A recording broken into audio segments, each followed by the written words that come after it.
Hello students, मैं professor उदय टेके, department of commerce, महाराजा सयाजीराव गायकवाड़ महाविद्यालय मालेगांव कैंप, टीवाई बीकॉम के स्टूडेंट्स का यहाँ स्वागत करता हूँ।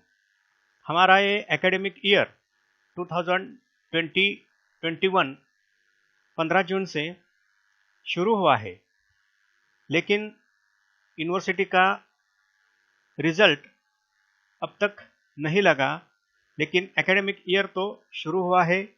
यूनिवर्सिटी के जो सर्कुलर्स है या फिर गवर्नमेंट के जो सर्कुलर्स है, उन सर्कुलर से ये बात क्लियर हुई है कि अपने सिलेबस में से 20-40% तक सिलेबस हमें ऑनलाइन टेक्निक से या फिर ऑनलाइन मेथड से कवर करना है। तो आज हम टीवाई बीकॉम का जो कंपलसरी पेपर है एडवांस अकाउंटिंग, उस पेपर का जो सिलेबस है उस सिलेबस के बारे में यहाँ हम डिस्कशन करेंगे। ये जो एडवांस अकाउंटिंग पेपर है ये कंपलसरी पेपर है जिसका कोर्स कोड है 302। 2013 पैटर्न से ये एडवांस अकाउंटिंग का पेपर हमें स्टडी करना है। इस पेपर के एज पर सिलेबस जो ऑब्जेक्टिव्स है वो ऑब्जेक्टिव्स पहले हम देखेंगे। पहला ऑब्जेक्टिव है to impart the knowledge of various accounting concepts. दूसरा ऑब्जेक्टिव है to instil the knowledge about accounting procedures, methods and techniques. और तीसरा ऑब्जेक्टिव है to acquaint them with practical approach to accounts writing by using software package. तो ये तीन objectives इस paper के हैं। ये जो पेपर है 2 टर्म में हमें स्टडी करना है। पहले टर्म में हमें इस पेपर के 4 चैप्टर स्टडी करने हैं और दूसरे टर्म में हमें इस पेपर के 4 चैप्टर्स को क्या करना है, स्टडी करना है। यानी कि टोटल पेपर 8 चैप्टर में या फिर 8 यूनिट में डिवाइड किया है। तो पहले टर्म में कौन से चैप्टर है ये हम यहाँ देखेंगे। ये जो यूनिट नंबर 1 है वो है accounting standards and financial reporting, introduction to IFRS fair value accounting. So इस चैप्टर में जो अकाउंटिंग स्टैंडर्ड्स है वो अकाउंटिंग स्टैंडर्ड और जो इंट्रोडक्शन है IFRS का, यानी कि इंटरनेशनल फाइनेंशियल रिपोर्टिंग स्टैंडर्ड जो है उसका भी यहाँ हमें इंट्रोडक्शन कराना है। तो जो अकाउंटिंग स्टैंडर्ड है, अकाउंटिंग स्टैंडर्ड को हमने फर्स्ट ईयर में ही क्या किया है, समझ लिया है। यानी कि ये जो कंसेप्ट है ऑलरेडी फर्स्ट ईयर में हमने उसका स्टडी किया है और एक दो अकाउंटिंग स्टैंडर्ड जो है फर्स्ट ईयर में हमने कवर किया है। सेकंड ईयर में भी कुछ अकाउंटिंग स्टैंडर्ड का हमने स्टडी किया है। जो अकाउंटिंग स्टैंडर्ड बचते हैं उन अकाउंटिंग स्टैंडर्ड का इस चैप्टर में या फिर इस थर्ड ईयर में हमें स्टडी करना है। सो क्या देखना है इसमें, हमें जो ब्रीफ रिव्यू है इंडियन अकाउंटिंग स्टैंडर्ड का, वो ब्रीफ रिव्यू हमें यहाँ लेना है, जिसमें अकाउंटिंग स्टैंडर्ड नंबर 3 देखना है, 7 है, अकाउंटिंग स्टैंडर्ड 12 है, अकाउंटिंग स्टैंडर्ड 15 है और accounting standard 17 to accounting standard 25। ये अकाउंटिंग स्टैंडर्ड इस चैप्टर में हमें क्या करने हैं, कवर करने हैं, जिसके जो प्रैक्टिकल एग्जाम्पल्स है, प्रैक्टिकल प्रॉब्लम जो है, सिंपल प्रैक्टिकल प्रॉब्लम्स भी हमें यहाँ क्या करने हैं, सॉल्व करने हैं। तो ये है पहला चैप्टर। जो दूसरा चैप्टर है वो है final accounts of banking companies. तो ये जो बैंकिंग कंपनीज है उनके फाइनल अकाउंट्स कैसे तैयार किए जाते हैं इसके बारे में यहाँ हमें जानकारी लेनी है, जिसमें हमें introduction of banking company, legal provisions, non performing assets, reserve fund, acceptance, endorsements and other obligations, bills for collection, rebate on bills discounted, provision for bad and doubtful debts, preparation of final accounts in vertical form as per Banking Regulation Act 1949। In concepts को यहाँ हमें in detail क्या करना है, study करना है, जिसमें एक नॉन परफॉर्मिंग असेट की कंसेप्ट इंपॉर्टेंट है, ये रिजर्व फंड की कंसेप्ट इंपॉर्टेंट है, और बैंकिंग सेक्टर में ये एक्सेप्टेंस, एंडोर्समेंट, अदर ऑब्लिगेशंस क्या होते हैं, ये बिल फॉर कलेक्शंस क्या होते हैं, ये रिबेट की कंसेप्ट क्या है, rebate on bill discounted, provision जो है बैड एंड डाउटफुल डेब्ट्स पर कैसे चार्ज की जाती है उसका ट्रीटमेंट कैसे दिया जाता है, और जो फाइनल अकाउंट्स के स्टेटमेंट्स है, फाइनल अकाउंट्स में ज़्यादातर हमने देखा है कि अब तक जो हमने फाइनल अकाउंट का स्टडी किया, जिसमें सोल प्रोप्राइटरशिप के फाइनल अकाउंट्स देखे, पार्टनरशिप फर्म के फाइनल अकाउंट्स देखे, कंपनी के फाइनल अकाउंट्स देखे, ये तीनों जो ऑर्गेनाइजेशंस है वो तीनों ऑर्गेनाइजेशन ट्रेडिंग कंसर्न थी।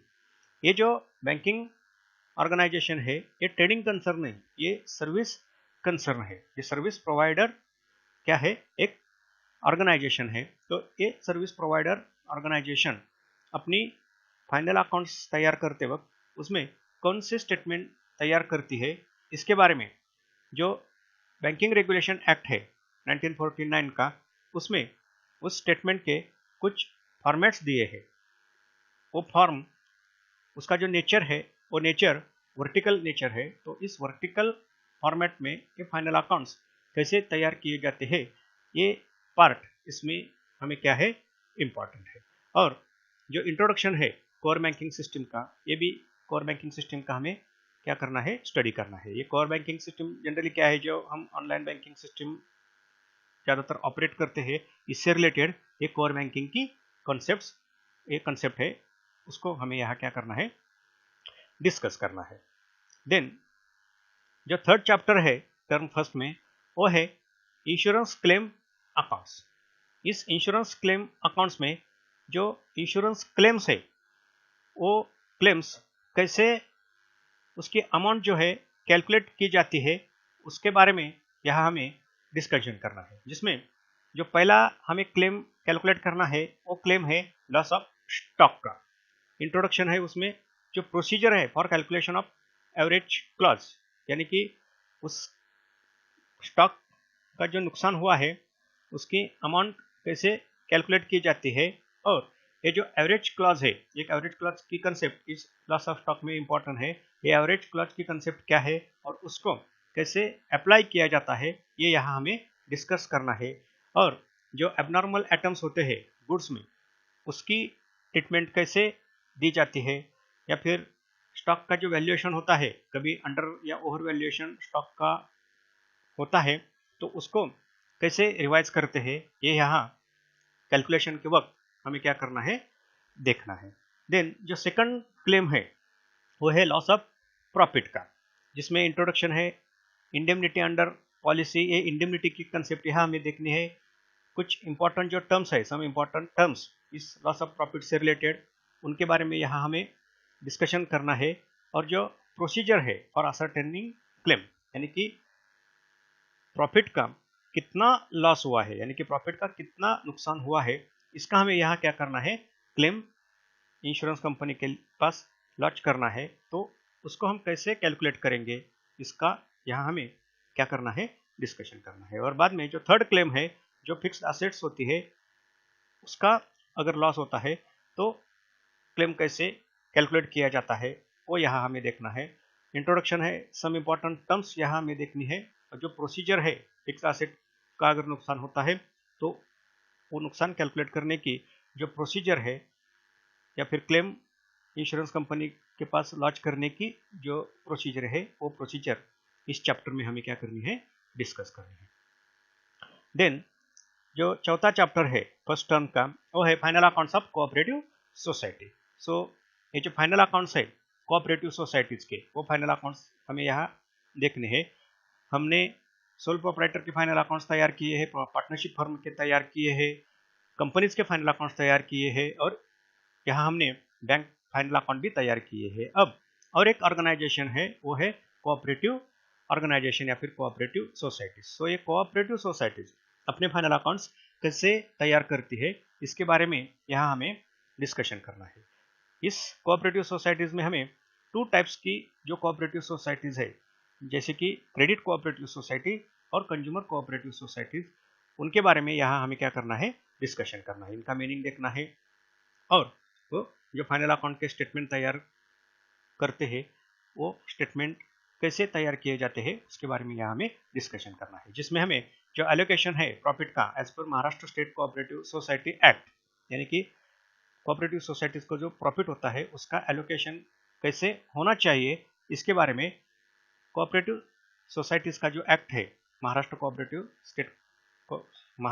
स्टेट कोऑपरेटिव सोसाइटीज जो एक्ट है, उस एक्ट में इसके बारे में क्या कहा है वो यहाँ हमें क्या करना है, डिस्कस करना है और उसके ट्रीटमेंट हमें एक्चुअली देनी है।